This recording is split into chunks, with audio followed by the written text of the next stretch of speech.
Hello viewers, আসসালামু আলাইকুম।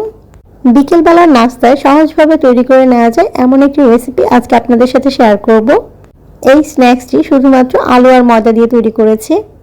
তো চলুন চলে যাচ্ছি সহজে এই স্ন্যাক্স আইটেমটি তৈরি করতে। এই স্ন্যাক্স আইটেমটি তৈরি করার জন্য প্রথমে একটি মিক্সিং বোলের ভেতর 250 গ্রাম আটা নিচ্ছি। এর ভেতর 1/4 টিস্পুন লবণ আর সয়াবিন তেল দিচ্ছি 1 টেবিল স্পুন। প্রথমে শুকনো উপকরণগুলোকে ভালোভাবে মিশিয়ে নিব। সবকিছু একসাথে মিশিয়ে নেওয়ার পর এর ভেতরে পানি দিয়ে দিচ্ছি। পানিটা এখানে একবার অ্যাড করব না, অল্প অল্প করে 3 থেকে 4 বারে পানিটা অ্যাড করব। একটু করে পানি দিয়ে আটার সাথে এভাবে মেখে নিচ্ছি। আটাটাকে মেখে এরকম একটা টাইট ডো তৈরি করেছি। এই ডোটা এরকমই টাইট হতে হবে। এই ডোর উপরে একটু সয়াবিন তেল মাখিয়ে এটাকে রেস্টে রেখে দিচ্ছি। আধা ঘন্টার জন্য ডোটাকে রেস্টে রেখে দিচ্ছি। দুইটা বড় সাইজের আলু সেদ্ধ করে নিয়েছি। আলু দুটাকে ম্যাশ করে নিচ্ছি আর এটাকে খুব ভালোভাবে ম্যাশ করতে হবে যাতে এর ভেতরে কোনো লাম্পস না থাকে। আলু দুটোকে ভালোভাবে ম্যাশ করে এরকম তৈরি করে নিয়েছি। এর ভেতরে লবণ দিয়ে দিচ্ছি 1/4 টিস্পুন, মরিচের গুঁড়া 1/4 টিস্পুন আর গরম মশলা দিয়ে দিচ্ছি 1/4 টিস্পুন। একটা পেঁয়াজ কুচি দিচ্ছি, দুইটা কাঁচামরিচ কুচি দিচ্ছি আর কিছুটা পরিমাণ ধনেপাতা কুচি এর ভেতরে দিয়ে দিচ্ছি। এখানে একটু বিট লবণ আর চাট মশলাও অ্যাড করে নিতে পারেন, তবে আমি এখানে আর কিছুই অ্যাড করিনি। খুব সাধারণ কিছু মশলা দিয়ে এই পুরটাকে তৈরি করে নিচ্ছি। যে ডোটা রেস্টে রেখেছিলাম এই ডোটাকে আমি কিছুক্ষণ মায়াম দিয়ে নিয়েছি। এরপর এই ডোটাকে একটা ছুরি দিয়ে কেটে সমান 2 ভাগে ভাগ করে নিচ্ছি। এই ডোগুলোকে হাতের তালুতে নিয়ে একদম গোল একটা শেপ দিয়ে নিচ্ছি। এরপর এই ডোটাকে বেলে একটা রুটির শেপ দিয়ে নিচ্ছি।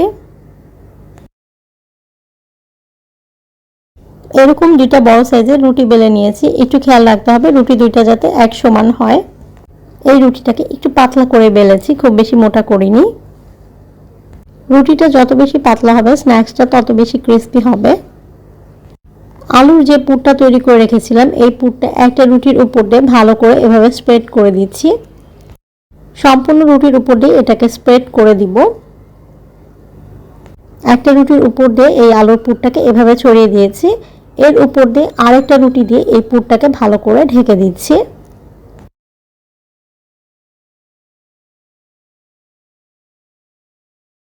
তারপর এই দুটো রুটিকে একসাথে আবার একটু হালকা করে বেলে নিচ্ছি।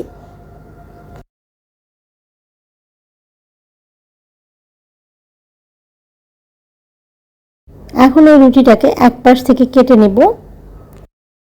রুটিটাকে এভাবে লম্বা শেপের করে কেটে নিচ্ছি।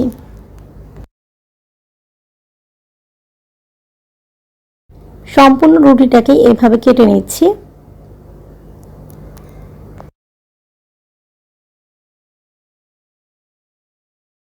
এখন দেখে দিচ্ছি স্ন্যাক্সগুলো কিভাবে তৈরি করেছি। একটা লম্বাটে শেপের রুটি নিয়ে এভাবে টুইস্ট করে নিচ্ছি। সম্পূর্ণ টুইস্ট করা হয়ে গেলে তারপর এই রুটিটাকে এক পাশ থেকে এভাবে গোল করে নিচ্ছি। আর সব শেষে এই যে শেষের যে পার্টটা আছে এটাকে এভাবে সিল করে দিচ্ছি যাতে করে এটা খুলে না যায়। তৈরি হয়ে গেল দেখতে ফুলের মতো একটা স্ন্যাক্স। এই একইভাবে আরেকটা তৈরি করে দেখাচ্ছি। এক পাশটা হাত দিয়ে ধরে আরেক পাশ থেকে এভাবে এই রুটিটাকে মুড়িয়ে নিচ্ছি। তারপর এভাবে একটা রাউন্ড শেপ দিয়ে নিচ্ছি। তাহলেই তৈরি হয়ে গেল ফুলের মতো এটা। তেলটা খুব ভালোভাবে গরম করে নিয়েছি।